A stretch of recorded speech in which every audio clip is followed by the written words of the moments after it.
بسم اللہ الرحمن الرحیم۔ آج 4 نعمتوں کا ذکر کریں گے جو اللہ نے انسان کو عطا فرمائی ہیں، اور پھر اللہ نے ان نعمتوں کا تذکرہ کرنے کے بعد ایک حکم دیا، اور اس کے ساتھ ساتھ سورہ بقرہ کی 22 نمبر آیت کے زمرے میں ہم سائنسی ریسرچ کو بھی جانیں گے کہ زمین کے حوالے سے کیا ہے اور پانی اور بارش کے حوالے سے کیا ہے۔ سب سے پہلے آیہ مقدسہ کا ترجمہ سماعت فرمائیے۔ الذی جعل لکم الارض فراشا، وہ جس نے بنایا تمہارے لیے زمین کو فرش۔ یہ پہلی نعمت کا ذکر ہوا۔ دوسری نعمت والسماء بناء، دوسری نعمت آسمان کو تمہارے لیے چھت بنایا۔ تیسری نعمت وانزل من السماء ماء، اور نازل کیا آسمان سے تمہارے لیے پانی۔ چوتھی نعمت فَأَخْرَجَ بِهِ مِنَ الثَّمَرَاتِ رِزْقًا لَكُمْ، اس پانی کے ذریعے اللہ رب العالمین نے تمہارے لیے پھلوں کا بندوبست کیا جو تمہارا رزق ہے۔ اب حکم کیا دیا؟ فرمایا جب اتنی نعمتیں انسان اس نے تمہارے لیے عطا کی ہیں، فَلَا تَجْعَلُوا لِلَّهِ أَنْدَادًا وَأَنْتُمْ تَعْلَمُونَ، تم اللہ کے ساتھ کسی کو شریک نہ بناؤ درحال کہ تم جانتے ہو۔ قرآن حکیم سورہ بقرہ کی آیت نمبر 22 نے پہلی نعمت کا ذکر کیا، الذی جعل لکم الارض فراشا، اس نے زمین کو تمہارے لیے فرش بنایا۔ ارض اس کا مطلب ہے پست ہونا، زمین چونکہ پست ہے آسمان کے مقابلے میں، اس لیے اس کو ارض کہا جاتا ہے۔ ویسے جوتے کا جو نیچے والا حصہ ہو اس کو بھی ارض النال کہہ دیا جاتا ہے عربی میں، کیونکہ وہ بھی پست ہوتا ہے، نیچے والا حصہ ہوتا ہے۔ تو زمین کا پیغام یہ ہے کہ جھک کے رہو، عاجزی سے رہو، انکساری کے ساتھ زندگی بسر کرو۔ تو اللہ رب العالمین نے زمین کو کس طرح بنایا؟ ایک ریسرچ یہ ہے کہ بیضوی شکل میں۔ سائنسدانوں کی مختلف تحقیقات ہیں۔ کوئی کہتا ہے جی گول ہے زمین، کوئی کہتا ہے جی یہ متحرک ہے، کوئی کہتا ہے یہ چپٹی ہے، کوئی کہتا ہے یہ ساکن ہے، کوئی کہتا ہے یہ بیضوی ہے۔ زمین گول ہو یا بیضوی، زمین متحرک ہو یا ساکن، زمین جیسی بھی ہو اللہ نے بنائی ہے، اور انسانوں تمہارے لیے اس کو فرش بنا دیا ہے۔ امام زین العابدین رضی اللہ تعالیٰ عنہ نے خوبصورت خطبہ زمین کے حوالے سے دیا۔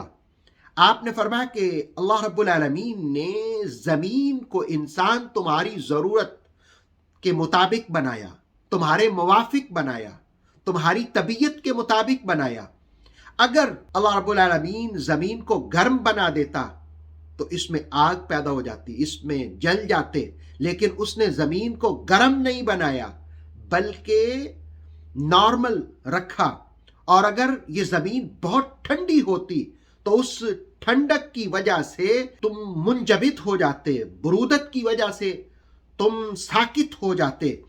اور اس زمین کو اللہ رب العالمین نے بہت زیادہ خوشبودار بھی نہیں بنایا، وگرنہ اس کی خوشبو دماغ کے لیے تکلیف کا سبب بن جاتی۔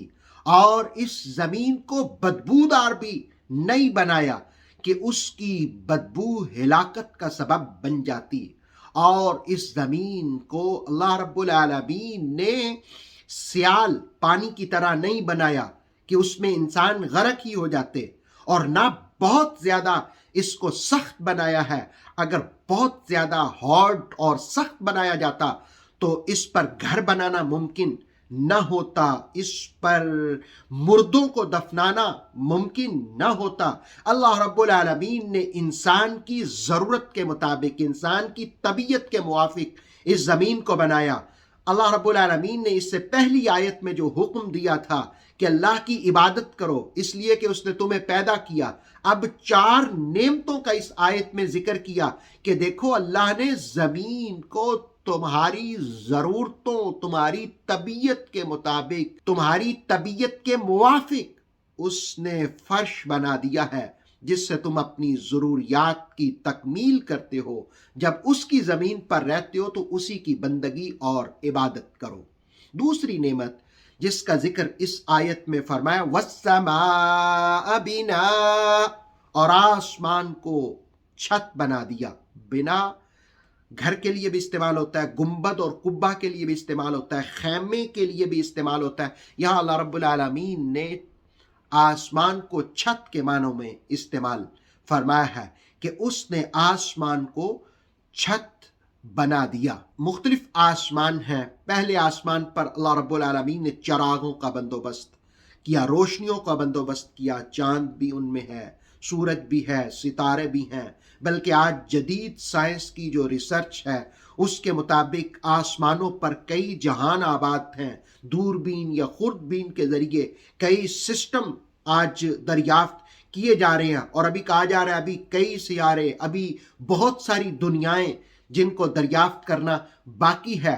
تو یہ ساری اللہ رب العالمین ہی کی بنائی ہوئی چیزیں ہیں۔ اللہ نے کہا کہ اس زمین کو تمہارے لیے فرش بنایا، آسمان کو چھت بنایا، اس چھت کے نیچے تم زندگی بسر کرتے ہو تو اسی کی بندگی کرو، اسی کی اطاعت کرو، اسی کی عبادت کرو، اسی میں تمہاری نجات ہے۔ اس کے بعد تیسری نعمت کا ذکر کیا وَأَنزَلَ مِنَ السَّمَاءِ مَاءً، اور اتارا آسمان سے پانی۔ یہ پانی ہے تو زندگی ہے، پانی بڑی اہمیت کا حامل ہے۔ پانی نہ ہو تو شاید زندگی کا وجود نہ ہو، یقیناً نہ ہو۔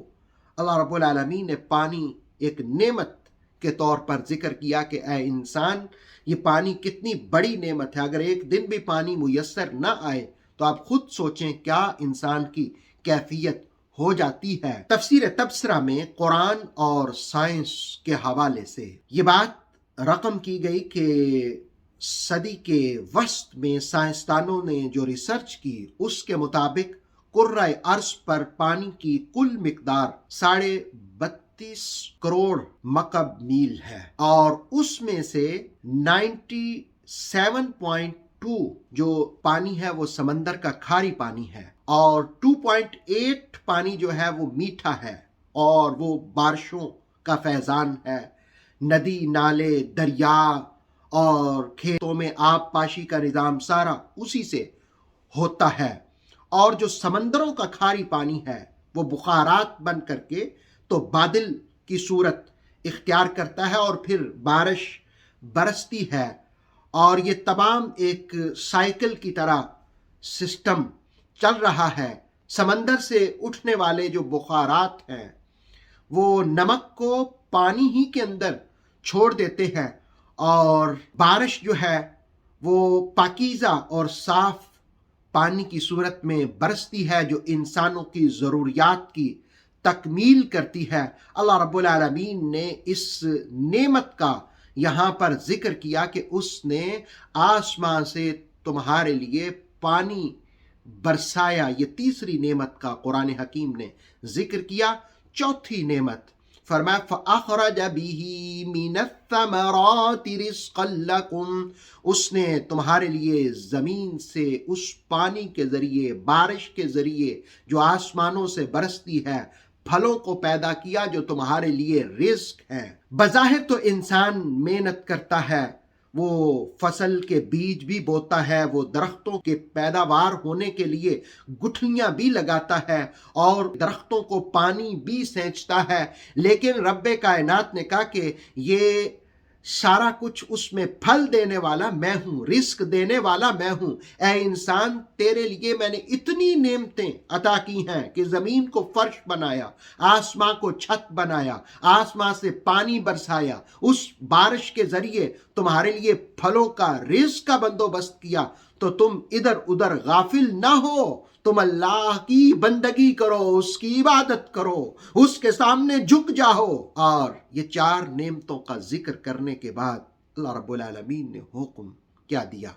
کہا کہ اس کے سوا کسی کو نہ مانو، اس کے ساتھ کسی کو شریک نہ مانو۔ فَلَا تَجْعَلُوا لِلَّهِ أَنْدَادًا، اس کے ساتھ کسی کو شریک نہ بناؤ۔ اندادا ندن، اس جیسا، اس کے مخالف۔ فرمایا اس کے ساتھ کسی کو بھی شریک نہ ٹھہراؤ۔ وَأَنْتُمْ تَعْلَمُونَ، طرح لے کہ تمہیں علم ہے، یعنی اللہ نے ہر چیز کھول کر کے تمہارے سامنے بیان کر دی ہے کہ اس ساری کائنات کا نظام بنانے والا چلانے والا اللہ رب العالمین ہے. تو جب وہ بنانے والا ہے تو پھر ہمیں اسی کے سامنے جھکنا چاہیے, اسی کی بندگی کرنی چاہیے. اللہ رب العالمین ہمیں ان نعمتوں کا احساس کرنے کی توفیق عطا فرمائے. اللہ تعالی ہمیں اپنی بندگی کی توفیق عطا فرمائے. اللہ تعالی ہمیں اپنی عبادت کی توفیق عطا فرمائے اور اپنے ساتھ کسی کو شریک نہ ٹھہرانے کی توفیق عطا فرمائے. اللہ تعالی ہمارا خاتمہ بالایمان فرمائے. اللہ تعالی ہمیں قرآن کے نور سے منور کرے. اتھینٹک اسلامک نالج کے لیے دیکھتے رہیے نور وحی YouTube channel. Please like, subscribe and share.